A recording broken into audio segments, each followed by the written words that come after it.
action concepts to understand our order blocks. Now, what is an order block exactly? An order block is an area on a price chart where you can clearly see a large order or series of orders being placed in the market at a particular price. You'll see an order being placed and a large rapid move away from that area, which we will be denoting as our order block. Order blocks come in two different types, a bearish order block and a bullish order block. If we're looking at a bearish order block, what we will see is a move up, which then follows a large impulsive move to the downside or series of moves to the downside that breaks structure. A bullish order block is the flip. You'll see a down move and then a large impulsive move or series of moves that break structure. These order blocks are essentially areas of supply and demand in the markets, and essentially institutions have placed large orders at these areas, and the logic behind it is that price is gravitating back towards these zones for more orders to be placed, as well to rebalance price and fill any additional liquidity that just was not filled when price rapidly moved away from the order block. When we're looking at an order block, we can clearly gain an entry and a stop loss based on the principle of price coming back to these blocks. So if we're looking at a bearish order block, for example, if we were looking to enter, we would look to enter on the bottom portion of the order block with a stop loss just above the top of the block itself. Basically looking to get triggered in once price taps into the block and then looking for a continuation to the downside. On a bullish order block, we would set our entry just at the top of the order block with our stop loss just below the order block, with the same rationale that price will then trickle back down into the order block. Once tapping into the order block, will continue to the upside.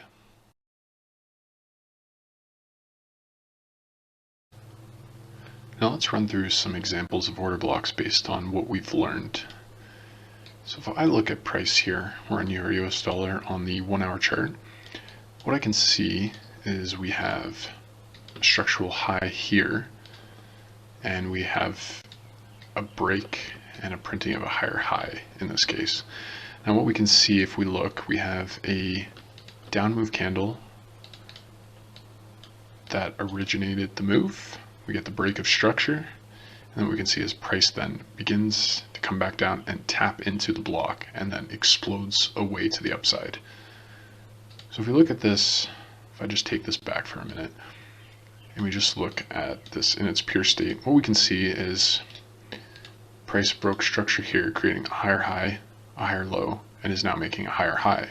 If we look at structure all on itself, we can see that we break this high and we break this previous high, which is actually the 4 hour higher high of this structure. So we can see we've broken a fair amount of structure to the upside. We've done it quite impulsively. We've created an imbalance right here and here. We'll go into imbalances a little bit later on, but just something to highlight here. And basically what we'd be doing if we were looking to enter this trade solely on the hourly, we could put a buy limit order at the base of the order block with our stop loss just below the order block itself. We could even factor in this wick just like that. And what we can see is we have our trade set up just like that. And what we can do is if we just keep playing price forward, see price is now starting to trend to the downside. We tap into the block, tap into it once more again, and then we get a bullish engulfing candle.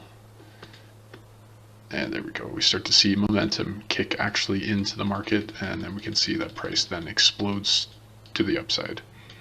And one thing to note about order blocks, and a refinement that I've come to in my experience with them, is one concept of price action that needs to be taken into consideration is price doesn't know time and time doesn't know price. What do I mean by that? When you're looking at charting packages, we have various time frames, 1 hour, 2 hour, 4 hour, daily. We can also use custom time frames, 3 hours, 8 hours, etc. But with that said, institutions don't necessarily trade looking at a chart or understanding, or waiting for an hourly close candle to form before they create their order block that then creates price to go. So what we can see here in this case is we've created this order block. We have this down move candle.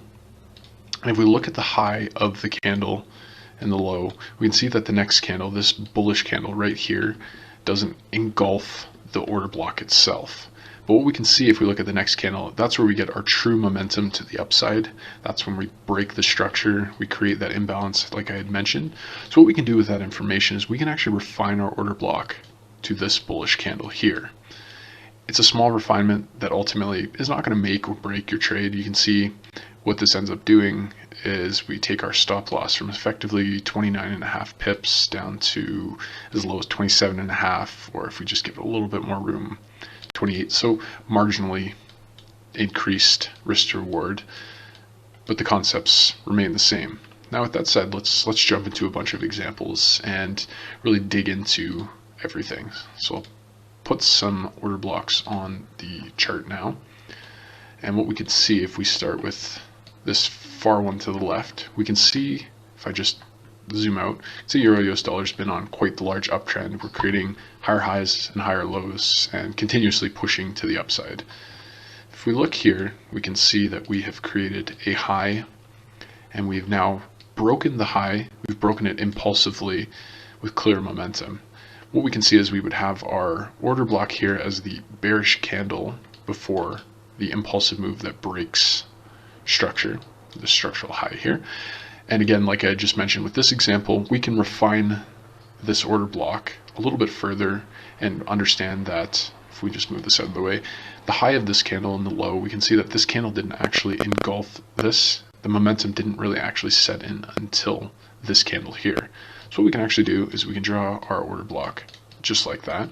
Again, it doesn't really change too much in the grand scheme of things, but it's a slight refinement on understanding the overall price action and the concept of price not knowing time and time not knowing price. So we just continue on. We can see in this case we are creating higher high, we have a higher low here, and we've now created a higher high. And if I just move to the right here, what we can see is we have this low here. We've broken this low and actually put in a lower low. And we can see the origin of that move is this bullish candle in this case, and price moved to the downside. Again, breaking structure, we had some substructure within it. And what we can see at the bottom of it, this would have been our previous lower high. We can see price breaks that high, moves quite impulsively. We can see that there's a little bit of imbalance along the way, and we can denote again our order block initially would be this bearish candle. We can see then the push to the upside. We've broken structure, but again, this bullish candle didn't engulf this candle. It didn't break the high convincingly, at all really. So what we can do is we can actually refine it to this bullish candle, and in this case what we can see is our entry becomes a lot more precise, but from a risk to reward perspective or stop loss size, 28 pips. And if we take the bearish candle here, it's about 28 pips. So it's effectively the same, just your order would have a lot less drawdown in this case. If we just keep moving on, we can see we break this high, we create an intermediary high. This would be better seen on the 15-minute chart or below, but we've broken this high. Again, we can see if I just zoom in this just a little bit more, we have a bearish candle before a move that breaks structure. And what we can see is, again, this candle really doesn't show too much. It's the next candle that shows the momentum. So what we can do is, again, we can refine it here, and again we can see that this taps into it and then explodes to the upside. And then we can see another essentially continuation style. We break another small intermediary high. In this case we can use the bearish candle because the next candle shows clear momentum, and we tap in. This would be a lot more useful on a lower time frame than it is on the hourly time frame. And again, following the same logic, we get substructure, break to the upside, we tap in. But one thing to note, we've had this order block in mind that once price gets there, there's a high probability that we'll see a sell-off. So we can see that price does respect the order block, continues to push, is trying to create a series of essentially higher highs and higher lows. In this case, it tries to do an attempt of a higher high. We do spike the high, and what we can see, if I just zoom out just a little bit and put a line right here, we can see that we have a clear equal highs in this case right here. So from a selling perspective, sellers' stop losses would be sitting just above this. Anyone that was looking for a breakout trade would be looking for something like that, or even people who are just setting buy stops to basically just trade breakouts would have their orders here. So basically there's a lot of liquidity sitting just above this high. So it's only natural that price would seek that liquidity and then push to the downside. And what we'll do is we'll dig into this on the 15 minutes charts to see how we could get involved in the sell that happens just over here to take that to the downside. But if we carry on, what we can see now is we're anticipating this larger sell. We can see a break of structure. We can see sentiment changing, and we can see, again, substructure here, breaks. We look at a candle here. In this case, we can look at it's just too large. We wouldn't actually take this into consideration, but it's definitely a point of interest that we can use on, say, the 15-minute or the 5-minute. And we can just carry on just a little bit more. We can see, again, we break structure to the downside with a very impulsive move to the downside. We then come back in, tap into the order block, and continue to push to the downside. Now, if we look back, what we can see here is this move broke structure. It moved away and created this order block here. And we can see how momentous this initial reaction was that created the high here. So we'd be keeping this in the back of our mind that this is still an order block. It's still valid. And again, looking at the higher time frame, i.e. the daily, we would see that we're still very much in an uptrend. So factoring that in, we could take a look at taking a potential entry here as well, and what we can see is price taps into the order block, basically gets to the very base or bottom portion of that block, but then continues to the upside. And what we'll be able to see on the 15-minute is an opportunity to get into this particular setup with a high risk to reward, targeting previous highs and essentially being able to set that up as a day trade.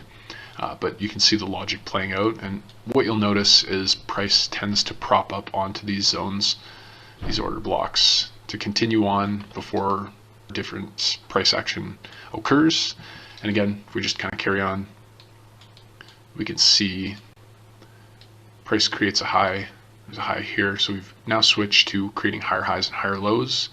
We've created a higher low here. Once we've broken this high here, we've broken structure. We have a bearish candle before a move that breaks structure. We have some imbalance here as well, and here as well. All the criteria, so we can use this candle as an order block, and what we can see is price moves away from it, comes back, and then begins to explode